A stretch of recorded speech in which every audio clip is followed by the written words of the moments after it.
आपल्या या दक्षिण भागातील काय मंगळवेढचा सुद्धा आपला आमदार झालेला नाहीये। या 35 गावात दुष्काळी प्रश्न सोडवणार कोण? आपला विधानसभेत प्रश्न मांडणार कोण? काही भागातील उदाहरणार्थ बारामती सारख्या भागाचा विकास होतो कारण का तिथला माणूस सतत निवडून येतो आणि जास्तीत जास्त महाराष्ट्राचं जे काय अर्थसंकल्प आहे, बजेट आहे, तो जास्तीत जास्त म्हणजे त्याच्या भागामध्ये वळवतो। आपल्या भागातला आमदार खासदार नसल्यामुळं आणि जो असतो तो 5 वर्षाकरता असतो, त्याच्यानंतर दुसरा येतो आणि आपल्या भागातून कोणी उभा पण राहत नाहीये। आणि जर कोणी उभा राहायला लागलं त्याला सांगितलं जातं की हे आमदारचं इलेक्शन काय आपल्यासारख्या सामान्य माणसाचं काम नाही, याला खूप पैसा लागतो, याला खूप मोठा माणूस लागतो, गाड्या लागतात, कार्यकर्ते लागतात, घोडा लागतो, असं लागतं। अशा प्रकारे भीती घातली जाते, तुझ्याकडे काय कारखाना आहे का, तू कारखान्याचा चेअरमन आहे का, अशा प्रकारे आपल्या सर्वसामान्य माणसाच्या डोक्यामध्ये सांगितलं जातं की निवडणूक लढवणं तुझं काही काम नाही। त्याप्रमाणे आपल्या भागातील माणूस अर्ज तुला भरत नाही आणि भरायला गेला तर त्याला मागे खेचण्यात येतं की तुझं काम नाहीये, तू कुणाला तर पाठिंबा दे। अशा प्रकारे आपल्या भागातून गेल्या 70 वर्ष नेतृत्व निर्माण झालं नाही।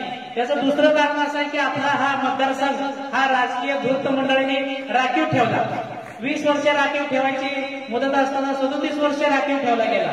त्याच्यानंतर फक्त ते गेले 10 वर्ष तो खुला आहे, म्हणजे कुणी अर्ज करू शकतो।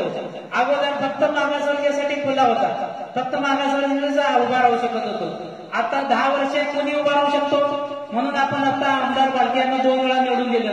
आता इथून पुढे आपल्याला आपल्या भागाचा विकास करण्यासाठी आपल्या भागातला माणूस पाहिजे, नाहीतर काय होईल, बाहेरचा माणूस आपल्या मतावरती त्याची राजकीय पोळी भाजून त्याचा स्वार्थ बघेल आणि 21 तारखेनंतर आपल्याकडे आपल्या गावाकडे फिरत करणार नाही।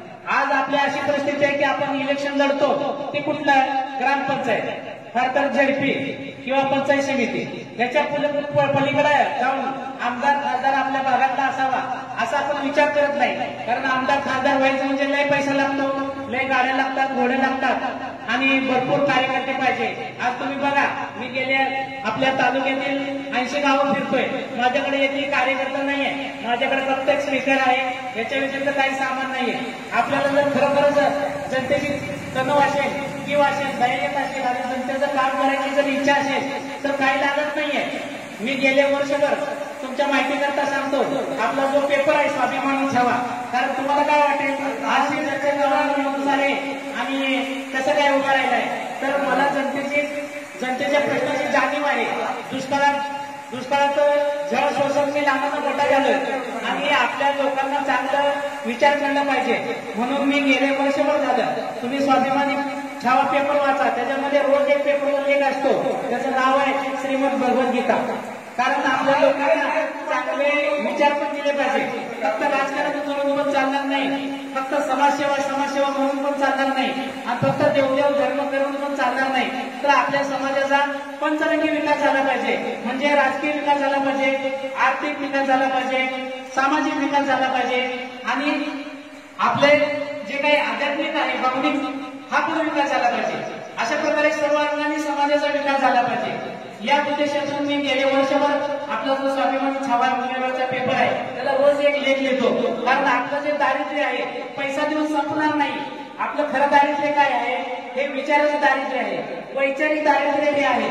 फक्त राजकारणातून आपला प्रश्न सुटणार नाही आणि फक्त आपल्याला पैसे आले म्हणून आपले प्रश्न सुटणार नाही, तर आपल्याला काय पाहिजे, आपल्याला राजकारण पण पाहिजे, समाजकारण पाहिजे, आर्थिक व्यवस्था उद्योग पण पाहिजे आपल्याकडे आणि आध्यात्मिक प्रगती पण झाली पाहिजे आणि शैक्षणिक आपलं शिक्षण पण उत्तम प्रतीचं आपल्या गावामध्ये पाहिजे, इंग्लिश मिडियमच्या शाळा पाहिजे, रस्ते पाहिजे, आरोग्य पाहिजे। ज्या प्रकारे आपल्या भागातील समस्या सोडवण्याकरता आपल्या भागातील एक सक्षम माणूस पाहिजे। बाहेरचा माणूस आपल्याला कितीपर्यंत मदत करणार आहे, आपण त्याच्याकडे जाऊन पोहोचू शकतो का, आपण त्याच्याकडे आपल्या समस्या मांडू शकतो का? आपल्या भागातला प्रतिनिधी इथं पहिलं तर एक निवडणुकीला उभा राहायला पाहिजे आणि जर उभा राहिला असेल तर त्याला निवडून देण्याची जबाबदारी आपली आहे। कारण कसं आहे की आपल्या भागातील या 35 गावाची मतं ज्या माणसाला पडते तोच माणूस निवडून येतो, हे लक्षात ठेवा। जर आपल्या मताचा गट्टा जर आपण तयार केला तर आपल्या भागातील एक प्रतिनिधी तयार होतो आणि भविष्यामध्ये एक आपल्या दुष्काळी भागातून एक नेतृत्व उभं राहू शकतं.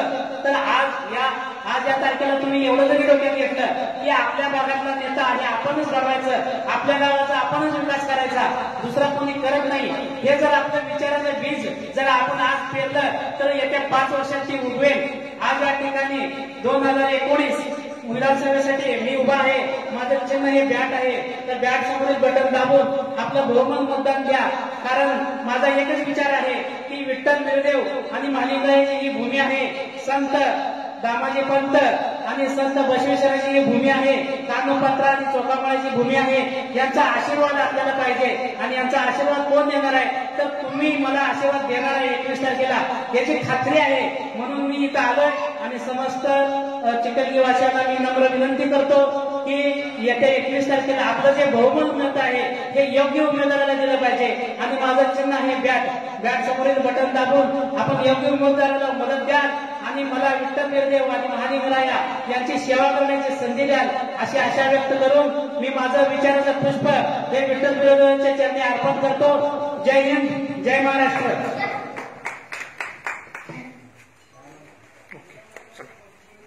अच्छा